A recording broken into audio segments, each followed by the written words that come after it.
قریش کا mood of transportation mainly کیا تھا؟ جنرل موڈ آف ٹرانسپورٹیشن اونٹ. اونٹ کو کہتے ہیں سفینۃ الصحرا.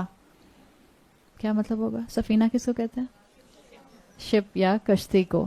یعنی کہ اونٹ کو عرب کہا کرتے تھے صحرا کا جہاز. اور پھر اللہ تعالیٰ نے یہاں پر کہا ہے وَخَلَقْنَا لَهُم مِّن مِّثْلِهِ مَا يَرْكَبُونَ. یہ ماں آتا ہے، میں نے شاید پہلے بھی ذکر کیا تھا آپ لوگوں کو، من کے مقابلے میں ماں آتا ہے غیر عاقل چیزوں کے لیے، اور ماں میں سب کچھ کور ہو گیا. جس کسی چیز پر بھی یہ سوار ہوتے ہیں یا جس کسی چیز پر بھی یہ سوار ہوں گے. یہاں پر آیا ہے یرکبون، فعل آیا ہے، ورب آیا ہے، اور وہ ورب آیا ہے عربی زبان کا جو پریزنٹ اور فیوچر دونوں پر اپلائی کرتا ہے. تو اللہ تعالیٰ نے ساری بات کر لی کہ جتنا بھی ٹریولنگ موڈ ہوگا اس کشتی کے علاوہ وہ سب کس نے بنایا ہے؟ وَخَلَقْنَا لَهُمْ، ہم نے بنایا ہے ان سب کے لیے. آپ کے جتنے بھی ذہن میں موڈ آف ٹرانسپورٹیشن آتے ہیں وہ سب اس میں کور ہو گئے. جو جب قریش سن رہے تھے ان کے جو موڈ آف ٹرانسپورٹیشن تھے وہ بھی کور ہو گئے، آپ سن رہی ہیں وہ بھی کور ہو گئے. آپ کے ذہن میں اگر ہاٹ ایئر بلون آتا ہے، ہوائی جہاز آتا ہے، کار آتی ہے، آپ کے ذہن میں جو ہے وہ کوئی اسپیس شٹل آتی ہے، جو بھی موڈ آف ٹرانسپورٹیشن آپ کے ذہن میں آ رہا ہے وہ بھی اس ماں یرکبون میں کور ہو رہا ہے. اور آج سے 50 سال بعد اگر دنیا سلامت رہی تو جو بھی موڈ آف ٹرانسپورٹیشن ایجاد ہو جائیں گے وہ سب بھی اس قرآن کی آیت میں موجود ہیں. دس از دا میریکل آف قرآن. 1450 سال پہلے جس زبان اور جس کلام میں بات کی گئی آج کے 21ویں صدی کے انسان کے مسائل اور سچویشن کو کلیئرلی بیان کر رہا ہے. جیسے قریش سنتے تھے اور سبق لیتے تھے، جیسے صحابہ سنتے تھے اور ان کے دل نرم ہوتے تھے، آج کا مسلمان بھی اس قرآن کو پڑھ کر، اس کو سمجھ کر اپنے دلوں کو اللہ کے ساتھ اٹیچ کر سکتا ہے. تو اللہ تعالیٰ نے یرکبون کہہ کے حال اور مستقبل کی تمام ٹرانسپورٹیشن کو، تمام سواریوں کو کور کر لیا کہ سب اللہ نے کریٹ کیے ہیں. یعنی اللہ نے بتا دیا، یہ مت کہنا کہ رائٹ برادرز نے جہاز بنایا تھا. کہا جا سکتا ہے لیکن اصل میں مسلمان کے مائنڈ سیٹ میں کیا ہوتا ہے؟ جہاز اس لیے بن گیا کہ رائٹ برادرز بہت عقل مند تھے. ہاں، جہاز کیوں بن گیا؟ جب اللہ نے چاہا تو جہاز بن گیا. دیکھیں مسلمان کا مائنڈ سیٹ تھوڑا سا بس سلائٹلی ڈفرینٹ ہوتا ہے. بعض لوگ کہتے ہیں اس سے فرق کیا پڑتا ہے؟ مان تو آپ رہی ہیں کہ رائٹ برادرز کے تھرو بنا، تو پھر یہ کہنے کی کیا ضرورت ہے کہ اللہ نے اصل میں بنایا؟ بنانے والا کون ہے؟ یہ میں اور آپ کہہ رہے ہیں ججمنٹل سٹیٹمنٹ کہ اللہ نے بنایا. وَخَلَقْنَا لَهُمْ کون کہہ رہا ہے؟ نہ رسول اللہ صلی اللہ علیہ وسلم نے کہا، نہ آپ نے اور میں نے کہا، نہ صحابہ نے کہا. یہ تو قرآن کہہ رہا ہے کہ اللہ نے بنایا. ان کو اللہ نے، سمجھ لیجئے، پکچر میں ایک سورس بنا دیا کہ وہ اس جہاز کو بنا کر سامنے لے کر آئیں. جتنی ہیومن کریٹیوٹی ہے وَخَلَقْنَا لَهُمْ، یہ اللہ کی کریڈیبلٹی ہے، اللہ کی طرف سے تحفہ ہے. اگر آپ کسی کام میں ایکسپرٹ ہیں، اگر آپ کو بہت اچھا لکھنا آتا ہے، اگر آپ کو بہت اچھا بولنا آتا ہے، اگر آپ کو بہت اچھی طریقے سے بات کرنی آتی ہے، اگر آپ اچھے مشورے دے سکتی ہیں، اگر آپ اچھا کھانا پکا سکتی ہیں، اگر ایک بہت اچھی آرکیٹیکٹ یا آپ ایک ڈاکٹر ہیں یا انجینئر ہیں، اس میں آپ کا کوئی کمال نہیں ہے. کس کا کمال ہے؟ اللہ کا. اس اللہ کا جس نے آپ کو اور مجھے یہ نعمت، یہ تحفہ عطا کیا. بتا دیا اللہ تعالیٰ نے. آج اگر آپ کا بچہ ایپ ڈیولپر بنتا ہے، ویب سائٹ ڈیولپر بنتا ہے، وہ بایو کیمیکل ریسرچر بنتا ہے، بچے کہتے ہیں، اور اماں یہ بہت چڑھا دیتی ہیں نا سر پہ، میرا بچہ فلاں یونیورسٹی سے فلاں گریڈز فلاں سکورز لے کر آیا، اس کا پی ایچ ڈی تھیسس یہ ہے. اتنے چڑھاتے ہیں نا اپنے بچوں کو. اتنے سے بچے. ہمارے ٹائم میں تو گریجویشن صرف بیچلرز کے بعد ہوتی تھی. اب تو گریجویشن کلاس 1 سے کلاس 2 میں جا رہے ہیں تو گریجویشن ہو رہی ہے. کس چیز کی گریجویشن ہو رہی ہے؟ مطلب ہنسی نہیں آتی. ہمارے ٹائم میں تو مطلب جب میں پڑھ رہی تھی یونیورسٹی میں گریجویشن اس وقت صرف بیچلرز کی ہوتی تھی. مجھے تو اتنا ہی یاد ہے. اس وقت تو کوئی نہ انٹر کے بعد کوئی گریجویشن ہوتی تھی، نہ ماسٹرز کے بعد آپ کو جو تھا وہ کوئی اتنا، ہاں ماسٹر کے بعد ہوتی تھی، لیکن یہ نہیں ہوتا تھا کہ آپ میٹرک سے انٹر میں آ رہے ہیں تو آپ کی گریجویشن سیریمنی ہو رہی ہے. ہماری تو فیئر ویل پارٹی ہوتی تھی. سیدھے سادے سے لوگ تھے ہم. فیئر ویل پارٹی ہوئی اور گریجویشن ہوتی تھی جب آپ کے پاس یونیورسٹی کی ڈگری آتی تھی. تب پتہ چلتا تھا. اب تو کلاس 2 سے کلاس 3 میں جائیں گے, 3 سے 4 میں جائیں گے, ہر سال گریجویشن ہوگی, اپنا وہ گریجویشن گاؤن پہنیں گے, کیپ پہنیں گے, چلو بھائی. اور اماں کہتی ہیں, پھر اماں اس کے بعد تصویریں کھینچ کھینچ کے لگاتی ہیں. پھر بہت سی امائیں ہر گریجویشن کی تصویر جو ہے وہ فریم کرا کے کمرے میں بھی لگا لیتی ہیں. اس کے بعد بچے کو پھر جب بچہ 16 سال 17 سال کا ہوتا ہے تو اس کو پتہ چلتا ہے میں کتنا عقل مند ہوں, کتنی شیلڈ اور کتنی ٹرافیز ہیں میرے پاس, میں تو ہوں ہی اتنا عقل مند. جب میں ہوں ہی اتنا عقل مند تو پھر کریڈٹ کہاں چلا جاتا ہے ہر چیز کا؟ اللہ تو غائب ہو گیا درمیان میں سے. ہر کامیابی پہ اپنے بچے کو احساس دلائیں اللہ کی طرف سے ملی ہے بیٹا. بعض اوقات ہم اس بات کو اتنا انڈرسٹوڈ سمجھتے ہیں, کہتے ہیں بار بار کہنے کی کیا ضرورت ہے. آپ کے بچے نے اللہ کو نہیں دیکھا ہے, آپ کو بار بار کہنا پڑے گا تاکہ اس کو یاد رہے کہ ہاں ایک ہستی ہے جو مجھے نظر نہیں آتی ہے مگر میری سسٹیننس اس کے ساتھ اٹیچ ہے. وہ چاہے تو میں زندہ رہ سکتا ہوں ورنہ میں نہیں رہ سکتا. یہ بالکل ایسے ہے کہ آپ بعض لوگ کہتے ہیں کہ ہم اپنے بچوں کے دلوں میں اللہ کی محبت کیسے ڈالیں. It's very easy in childhood. آپ اپنے بچے کو ہر دوسرے دن ایک تحفہ دیتی ہیں, مائیں یوزلی دے ہی رہی ہوتی ہیں. ہم لوگ تو بغیر کہے تحفہ دیتے ہیں, ہم اتنے تحفے دیتے ہیں کہ اب بچوں کو ہمارے تحفوں کی کوئی قدر نہیں. ہمیں تو سال پیچھے ایک ہی ملتا تھا, یا عید پہ ملتا تھا یا چلو برتھ ڈے ہوتی تھی تو ملتا تھا.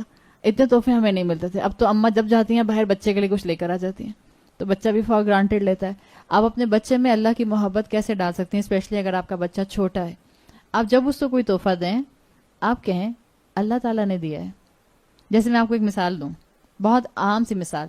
آپ ہر دفعہ اپنے بچے کو تحفہ دیں یا اس کے کمرے کے باہر صبح جب بھی اٹھے ایک تحفہ رکھ دیں اور وہ پوچھے یہ کس نے دیا, وہ کہے آپ کی ایک آنٹی ہے نا نزیحہ آنٹی, انہوں نے دیا. وہ کہے نزیحہ آنٹی کون ہے, میں تو نہیں جانتا, اس نے کبھی نزیحہ آنٹی کو دیکھا ہی نہیں. مگر آپ ایک مہینے سے اس کو جب بھی تحفہ دیتی ہیں آپ کہتی ہیں نزیحہ آنٹی نے بھیجا ہے. At the end of the ایک مہینہ کیا اس بچے کو نزیحہ آنٹی سے محبت ہو جائے گی؟ ہاں, دیکھا نہیں ہوگا مگر محبت ہو جائے گی. آبویس اتنے تحفے دیتے ہیں, 2 دن میں ہو جائے گی. شاباش, ویری گڈ, یہ صحیح بچہ مینٹیلٹی ہے, 2 دن میں ہو جائے گی.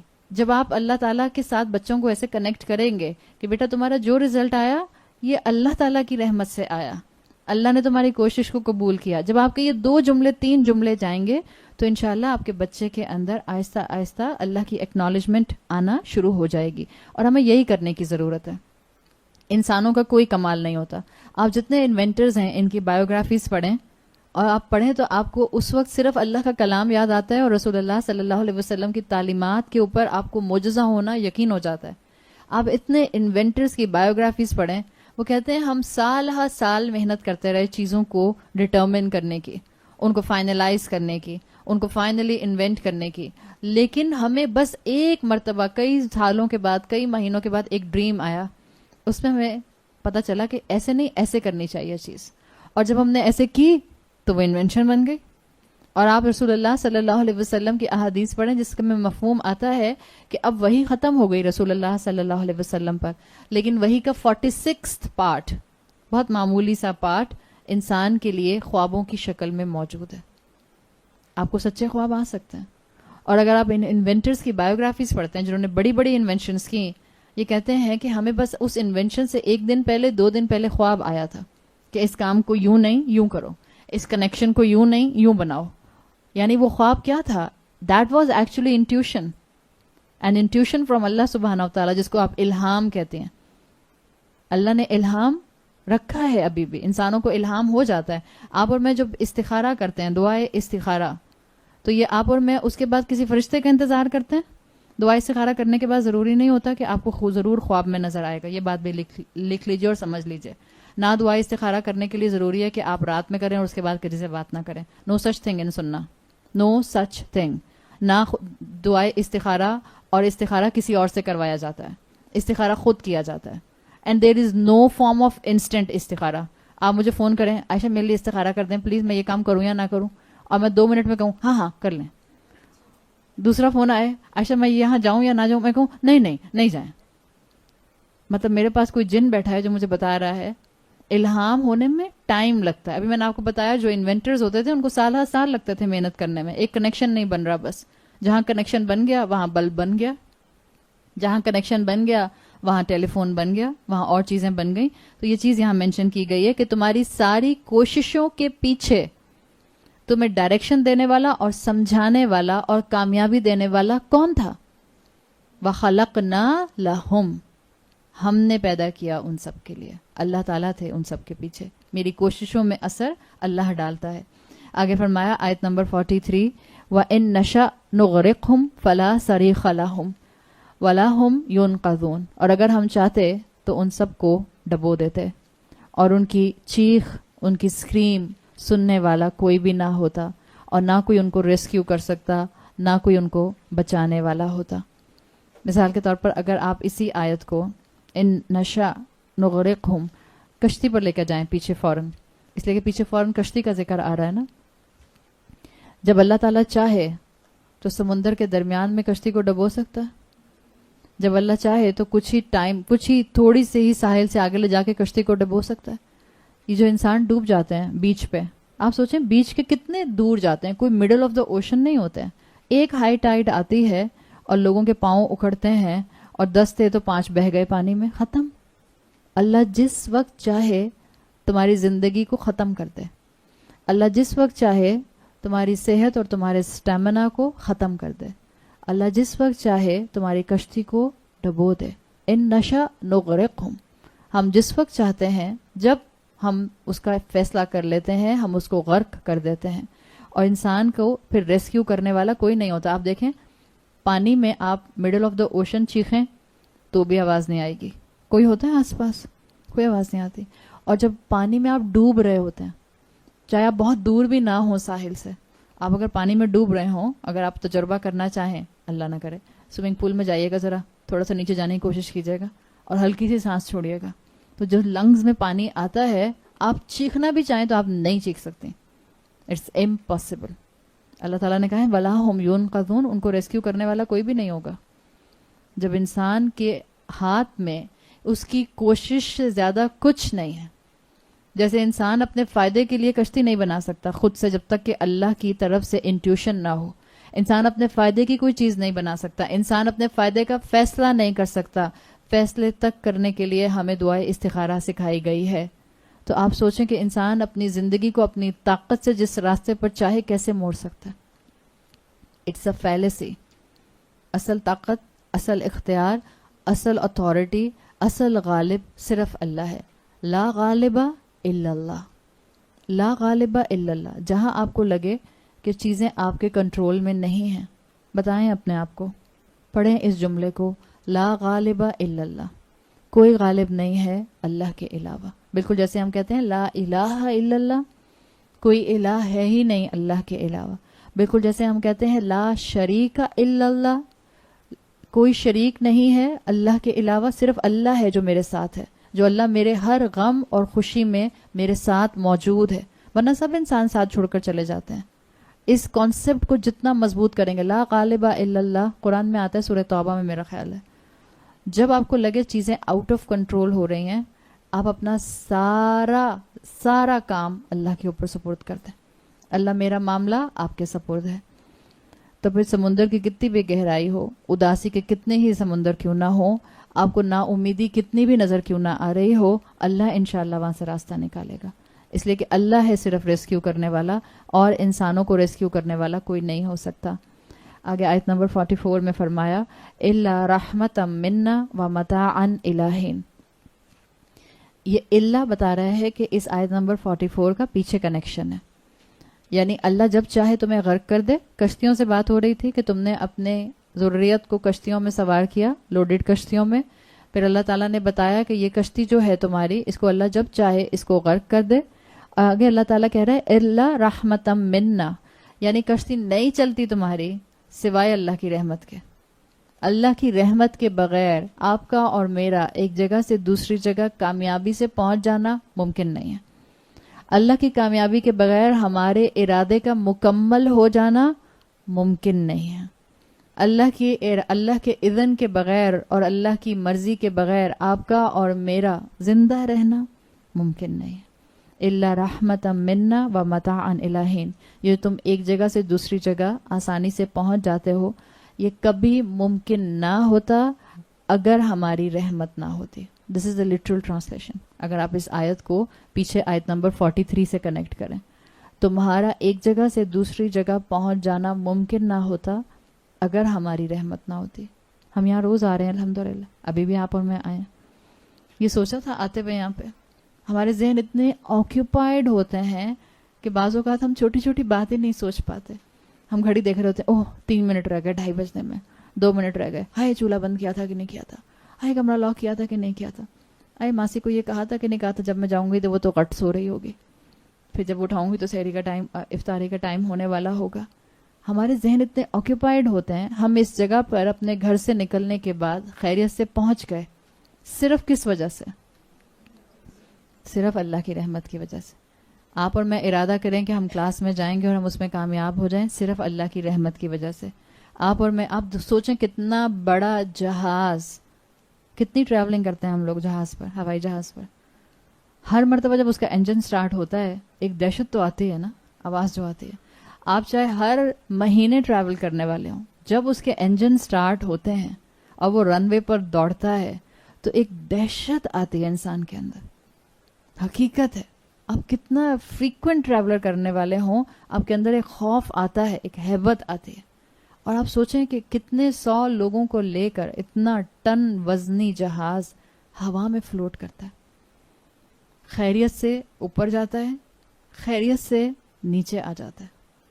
کس کی رحمت کے بغیر یہ ممکن نہیں ہے؟ اللہ کی رحمت کے بغیر ممکن نہیں ہے. اور انسان کیا کہتا ہے, پائلٹ بڑا اچھا تھا, بڑی اسموتھ لینڈنگ ہوئی, ایئر پریشر بالکل اچھا تھا, کوئی ٹربولنس نہیں آیا درمیان میں, موسم بہت اچھا تھا, سب ٹھیک ٹھاک رہا. اماں پوچھتی بیٹا خیریت سے امریکہ پہنچ گئی؟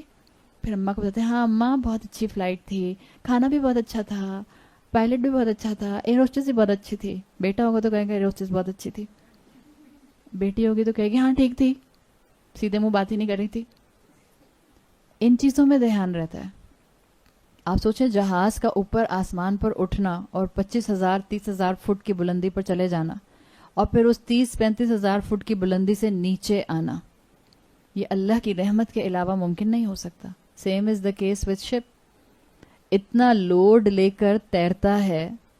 آپ اور میں ایک کوئی چیز پھینکتے ہیں تو وہ پانی میں نیچے چلی جاتی ہے, اور شپ کیسے تیرتا رہتا ہے, کیسے فلوٹ کرتا رہتا ہے. آپ کہیں اللہ تعالیٰ نے میٹل میں کیا کوالٹی رکھی ہے, اللہ نے لکڑی میں کیا کوالٹی رکھی ہے, کیا چیز بنائی ہے. آپ کہنے کو تو یہی کہہ رہے ہیں, مگر آپ تعریف اصل میں لکڑی کی کر رہے ہیں یا اللہ کی کر رہے ہیں؟ زیادہ پرومیننٹ لکڑی ہو جاتی ہے بائی رول, جس کو آپ کہتے ہیں نا ڈیفالٹ پوزیشن. مفسرین کہتے ہیں ڈیفالٹ پوزیشن تو یہ ہے کہ کشتی اتنے لوڈ سے پانی میں ڈوب جائے. جب سوئی ڈوب جاتی ہے تو جہاز کیوں نہیں ڈوبتا؟ پھینک کے دیکھیں پانی کے ڈونگے کے اندر نیڈل باریک سی, وہ ڈوب جائے گی, وہ بھی تو لوہے کی بنی ہوئی ہے. جہاز کیوں نہیں ڈوبتا؟ لے کر آئیے اپنے میکینکس, لے کر آئیے اپنی انجینئرنگ, اور سب ایک طرف ہے. اللہ چاہتا ہے تو وہ تیرتا رہتا ہے, اللہ نہیں چاہتا تو وہ نہیں تیرتا. کس رب نے, کس ہستی نے اس میٹل کو یہ کوالٹی دی کہ جب وہ جہاز اور بوٹ کی شکل میں آتی ہے تو ڈوبتی نہیں ہے, چاہے اس پر ٹنوں وزن ڈال دیا جائے. کس رب نے, لوہا اترا کہاں سے؟ لوہا تو زمین کی چیز بھی نہیں ہے. وَأَنزَلْنَا الْحَدِيدَ, حدید تو آسمان سے نازل ہوا ہے, لوہا تو اللہ نے آسمان سے نازل کیا ہے. آپ سوچیں. اور پہلی کشتی بنی کیسے تھی؟ وَاصْنَعِ الْفُلْكِ بِأَعْيُنِنَا, نوح علیہ السلام سے کہا تھا اللہ تعالیٰ نے ہماری آنکھوں کے سامنے, ہم دیں گے تمہیں کشتی کا بلو پرنٹ, بناؤ. یہ کوئی ہیومن انجینئرنگ نہیں تھی, کشتی کا بلو پرنٹ نوح علیہ السلام. نوح علیہ السلام انجینئر تھے.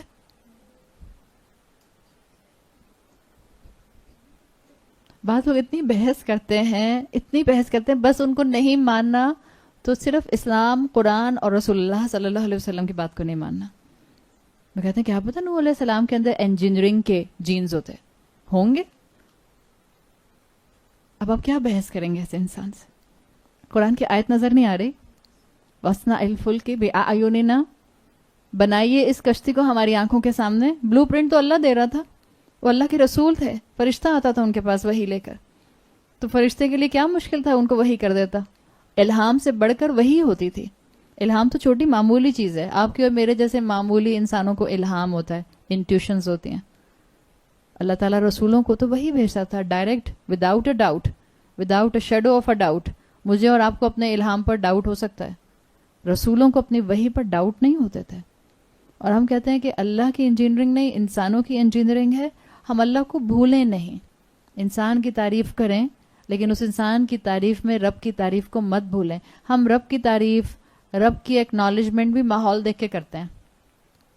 درس میں ہوں گے تو الحمدللہ، ماشاء اللہ، السلام علیکم، میں قرآن پڑھ رہی ہوں. امریکن امیگریشن پر ہوں گے آپ، کوئی آپ کو نان مسلم مل جاتا ہے، اب کہ آپ کیا کرتے ہیں؟ آپ کہ میں ڈیوائن بک پڑھنے جاتی ہوں.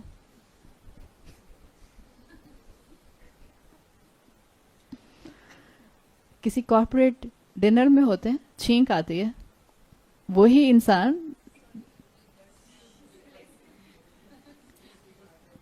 انسان جو درس میں الحمدللہ کہتے ہیں، میں کہتے ہیں ایکسکیوز می، کس بات کا ایکسکیوز؟ آپ نے مجھے کیا کیا؟ آپ نے میرے منہ پہ تھوڑی چھینکا ہے بھائی، آپ نے ہاتھ رکھا ہے تمیز سے، تو شکر کیجیے اللہ کا جس نے آپ کا دل روکا تھا پھر چل پڑا دوبارہ سے. ہمیں اسلام اور مسلمان بننا ماحول کے مطابق اچھا لگتا ہے. ہم ماحول کے مطابق اپنے آپ کو عمل پر لانا جو ہے وہ آسان بنا لیتے ہیں، ورنہ ہم ہر جگہ، ہمارے لیے 24/7 مسلم بننا آسان نہیں ہے. ہم کہتے ہیں ہم ابراہیم علیہ السلام کے فالوور ہیں، اور سارے ابراہیمک ریلیجنس کے اندر اسلام سب سے زیادہ ابراہیم علیہ السلام کو امام کی پوزیشن پر رکھتا ہے. ابراہیم علیہ السلام اپنے آپ کو ماحول کے حساب سے اڈیپٹ نہیں کرواتے تھے. ابراہیم علیہ السلام ہر وقت 24/7 مسلم تھے، ٹوٹل سبمیشن. جب اللہ نے کہا اسلمت لرب العالمین، سمپل فیکٹ، جب اللہ نے کہا میرے لیے سبمیشن اختیار کرو تو انہوں نے کمپلیٹ اللہ کے لیے سبمیشن اختیار کر لی. یہی چیز مجھے اور آپ کو سیکھنے کی ضرورت ہے. اللہ کی رحمت کے بغیر میرا کوئی مقام نہیں ہے. اللہ چلاتا ہے میرے کاموں کو، اللہ مکمل کراتا ہے میرے کاموں کو. صبح سے شام تک جو میں پلان کرتی ہوں، اگر وہ میرے پلان کے مطابق چوک آؤٹ ہو جاتے ہیں تو یہ اللہ کی بڑی رحمت ہوتی ہے. ایک سجدہ تو انسان سونے سے پہلے سجدہ شکر کر سکتا ہے، ایک سجدہ، اور سجدہ شکر کے لیے آپ کو وضو کی ضرورت بھی نہیں ہوتی ہے، معلوم ہے؟ ایسے ہی کر سکتے ہیں، جائے نماز کی ضرورت بھی نہیں ہے. گھاس پہ، کارپیٹ پہ، لان میں، ٹائلز پر، اپنے گھر کے فرش پہ، لکڑی پہ، جہاں پر ہیں سجدہ شکر کیجئے. ایک سونے سے پہلے سجدہ شکر کس بات پہ؟ کہ اللہ میں نے خیریت سے اپنے وہ سارے کام جو پلان کیے تھے وہ مکمل ہو گئے. 2 رکعت نہیں پڑے جاتے، تہجد نہیں پڑھی جاتی، 8 رکعت نہیں پڑے جاتے، سونے سے پہلے سورہ ملک نہیں پڑھی جاتی، ایک سجدہ شکر تو ہو سکتا ہے. چلیں آج سے شروع کر دیتے ہیں. اللہ کرے کہ اللہ ہمیں اپنا شکر گزار بنائے. اللہ نے بتا دیا کہ تم جتنی مرتبہ بھی سفر اپنا کرتے ہو کسی بھی فارمیٹ میں، اللہ کے حوالے تمہاری سواری ہوتی ہے اور تم بھی ہوتے ہو، اور سوائے اللہ کی رحمت کے تمہارا سفر مکمل نہیں ہو سکتا. دوسرا کہا وَمَتَاعًا إِلَىٰ حِينٍ، تاکہ تمہارا جو دنیا میں رہنا ہے، نعمتوں سے فائدہ اٹھانا، یہ لمیٹڈ ٹائم کے لیے ہے. تمہارا دنیا میں اللہ کی رحمت سے فائدہ اٹھانا لمیٹڈ ہے. یہ اللہ کی رحمت کب تک ساتھ رہے گی؟ جب تک اللہ چاہے گا. اور ایک وقت تو موت آئے گی. ان دنیا کی نعمتوں سے فائدہ اٹھا لو. یہ جو اللہ تعالیٰ نے تمہارے سامنے میریکل رکھے ہیں، ان میریکلز کے ذریعے اللہ تک پہنچ جاؤ، بالکل جیسے رسول انہی میریکلز کے ذریعے اپنی بستیوں کو، اپنی قوموں کو اللہ سے جوڑنے کی کوشش کیا کرتے تھے. لوگ یہ کہتے ہیں کہ کشتی ڈوب گئی، آئے ہائے اللہ نے کشتی ڈبو دی. بعض لوگوں نے یہاں تک اپنی کتابوں میں لکھا کہ ٹائٹینک کے لیے، کیونکہ اس کے بنانے والے نے یہ کہا تھا کہ خود خدا اس کو ڈبو نہیں سکتا ہے، تو اللہ نے اس کو ڈبو کر دکھا دیا. اللہ نے کشتی نہیں ڈبوئی تھی، اس کے تکبر کا جملہ کوئی اس کے سامنے آ گیا تھا جس شخص نے یہ جملہ بولا تھا. ڈیفالٹ پوزیشن میں نے آپ کو بتا دیا. ڈیفالٹ پوزیشن یہ ہے کہ جہاز اتنا وزن لے کر نہ اٹھ سکے، وہیں گر جائے. ڈیفالٹ پوزیشن یہ ہے کہ کشتی جو ہے وہ پانی میں اتنے وزن کے ساتھ نہ تیر سکے اور ایک جگہ سے دوسری جگہ نہ پہنچ سکے.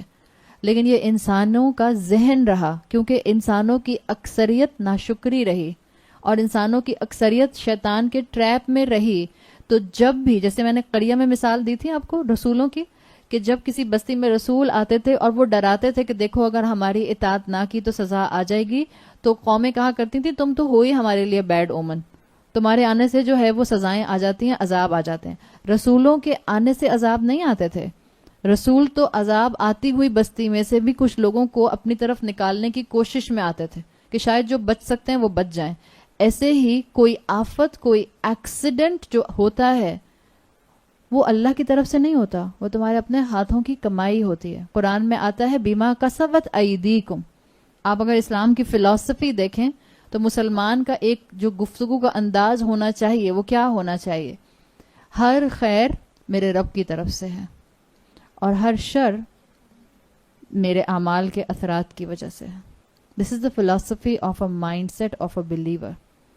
جو مومن ہوتا ہے وہ ہر خیر کو اللہ سے کنیکٹ کرتا ہے اور ہر شر کو اپنی غلطیوں اپنے گناہوں سے کنیکٹ کرتا ہے. جب کچھ برا ہو، جب ٹھوکر لگے، سوچیں میں نے صبح کیا کام غلط کیا تھا. جب ٹھوکر لگے خیال آئے آپ کو میں نے آج کس کا دل دکھایا تھا. اب سامنے والے کو ٹھوکر لگے تو آپ کہیں دیکھا میرا دل دکھایا تھا نا.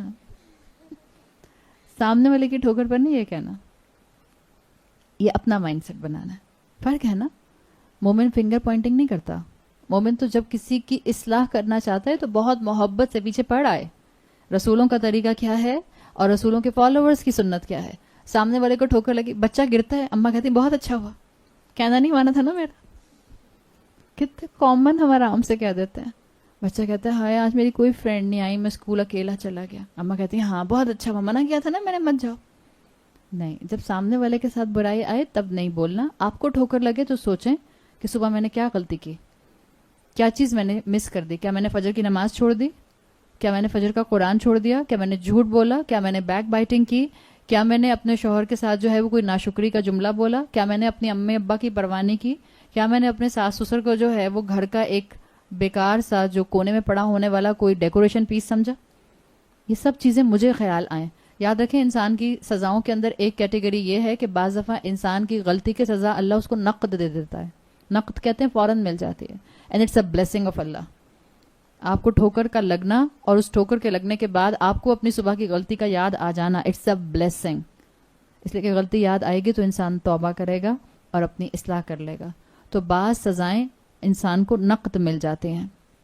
اللہ نے واضح کر دیا کہ اللہ کی طرف سے اصل میں ڈسٹرکشن نہیں ہوتی، کشتی اللہ کی طرف سے نہیں ڈوبتی، انسان کی اپنی غلطی ہوتی ہے جو سامنے آ جاتی ہے. اللہ نے ہمیں سفر کی دعا سکھائی ہے، سبحان الذی سخر لنا ھذا وما کنا لہ مقرنین وانا الی ربنا لمنقلبون. آپ اپنے رب کی طرف فائنلی پلٹنے والی ہیں. جب بھی آپ گاڑی میں بیٹھتے ہیں اس دعا کو پڑھا کیجئے. انشاءاللہ اللہ آپ کی حفاظت کرے گا، اللہ آپ کی سواری کی حفاظت کرے گا. And there is a reminder ان دس دعا وَإِنَّا إِلَىٰ رَبِّنَا لَمُنْقَلِبُونَ وَمَتَاعًا إِلَىٰ حِينٍ. Same remainder. دیکھو تم دنیا کی نعمتوں کو لمیٹڈ ٹائم کے لیے انجوائے کر سکتے ہو. آپ اپنی گاڑی کو لمیٹڈ ٹائم کے لیے انجوائے کریں گی، پھر at the end of the life مجھے میت بس کے اندر ہی بیٹھ کر اور لیٹ کر قبرستان جانا ہے. آپ کی کتنی بڑی گاڑی کیوں نہ ہو، کتنی بڑی آڈی اور BMW کیوں نہ ہو، کوئی بھی آپ کو اس کے اندر ڈال کے قبرستان لے کر نہیں جائے گا. آئے گی وہی میت بس، اسی میں لیٹیں گے اور اسی میں ڈال کر لے جائے جائیں گے. متاعًا الی حین. کتنا کمفرٹیبل گھر ہے، کتنی کمفرٹیبل سواری ہے، کتنی ٹریولنگ انجوائے کرتے ہو، کتنی ویکیشنز پر جاتے ہو. ڈونٹ فرگیٹ متاعًا الی حین. لمیٹڈ ٹائم کے لیے انجوائے کر رہے ہو، اللہ کو مت بھول جانا. ایک آخری وقت آئے گا اور اس آخری وقت کی تیاری کرو ان ساری نعمتوں اور نشانیوں کے ساتھ. اس مقام کے اوپر سورۃ یاسین کا تیسرا حصہ الحمدللہ مکمل ہو رہا ہے. ایک تیسرے حصے کو اگر آپ دیکھیں تو آیت نمبر 30 سے لے کر ہم نے شروع کیا تھا 30 سے، یہ آیت نمبر 44 کے اوپر مکمل ہو رہا ہے. آیت نمبر 30 سے 36 میں آپ کو 3 چیزیں ملی تھیں. ایک، مردہ زمین کا زندہ ہو جانا. یاد ہے بارش کی وجہ سے مردہ زمین کا زندہ ہو جانا یا ہب کا نکل آنا. ایک تھا مردہ زمین کا زندہ ہونا. دوسرا ہے رزق کھلانا. اللہ رزق کھلاتا ہے، جہاں پر اللہ نے پھلوں کا ذکر کیا تھا. تیسرا ہے مخلوقات کے جوڑے. ٹھیک ہے. پھر آیت نمبر 37 میں آیا تھا رات اور دن کا تناسب. اللہ رات سے دن کو نکال لیتا ہے. آیت نمبر 38 اور 39 میں آیا سورج اور چاند کا تقابل، the comparison between sun and moon. آیت نمبر 40 میں آیا سورج چاند کی جگہ پر نہیں آ سکتا. اور پھر دوسرا پوائنٹ آیا اسی آیت میں رات دن سے آگے نہیں بڑھ سکتی. پھر آیت نمبر 41 سے لے کر آیت نمبر 44 تک 3 چیزیں آئیں. ذریت کو سوار کرنا کشتی کے اوپر، رزق کا اہتمام اور تیسرا ہے موت سے بچنا سفر کے دوران. ابھی آیا نا کہ اللہ کی رحمت کے علاوہ تمہیں کوئی بھی نہیں بچا سکتا. سو آپ کو آخری پورشن میں 41 سے 44 تک 3 چیزیں ملی ہیں: اولاد کی سواری، رزق کا اہتمام، اور موت سے بچنا سفر کے دوران. اب گھر جا کر ایک کام کیجیے گا. یہ ٹوٹل کتنی لائنز بنی ہیں؟ 1 2 3 4 5 6 7 8 9 10. 10 ہے. 10 پوائنٹس لکھیں. گھر جا کر ایک کام کیجیے گا. پہلے پوائنٹ کو لاسٹ پوائنٹ سے ملائیے گا، سیکنڈ پوائنٹ کو سیکنڈ لاسٹ پوائنٹ سے ملائیے گا، تھرڈ پوائنٹ کو تھرڈ لاسٹ پوائنٹ سے ملائے گا، اور سب ملائیے گا اس طرح سے، اور آپ کو ایک خوبصورت قرآن کی سمیٹری ملے گی. صرف پہلا بتا رہی ہوں آپ کو. پہلا میں نے لکھوایا تھا مردہ زمین کو زندہ کرنا، آیت نمبر 30. آخری کیا ہے؟ موت سے بچنا سفر کے دوران. سو موت بریکٹ ہو رہی ہے درمیان کی تمام نعمتوں کے درمیان میں، اور آپ کو اسی طرح سے ہر چیز کنیکٹ ہوتی ہوئی ملے گی. رزق نمبر 2 پہ لکھوایا تھا میں نے، رزق کھلانا، اور سیکنڈ لاسٹ کیا لکھا آپ نے؟ رزق کا اہتمام. یہ سب چیزیں کنیکٹڈ ہیں. اور اگر اپنے سامنے آپ مصحف لے کر بیٹھیں گی، آیت نمبر 30 سے لے کر 44 تک اپنے سامنے رکھیں گی، تو آپ کو اور مزہ آئے گا جب آپ عربی زبان میں اس چیز کو سمجھیں گی، اور آپ کو پتہ چلے گا کہ کیسے آیات کی سمیٹری مل رہی ہے، کیسے آیات کنیکٹ ہو رہی ہیں. یہ ہے اللہ کا کلام، یہ ہے اللہ کا معجزہ. بعض لوگ کہتے ہیں کہ اللہ تعالیٰ نے ان آیتوں کے اندر عمل کے لیے کیا چیز بتائی. خیر ہم نے تو الحمدللہ عمل کے لیے ساتھ ساتھ بہت سی باتیں کر لی ہیں، ورنہ یوزلی جب انسان صرف قرآن پڑھ رہا ہوتا ہے اور اس کا ترجمہ پڑھ رہا ہوتا ہے تو بہت سے لوگ کہتے ہیں کہ اب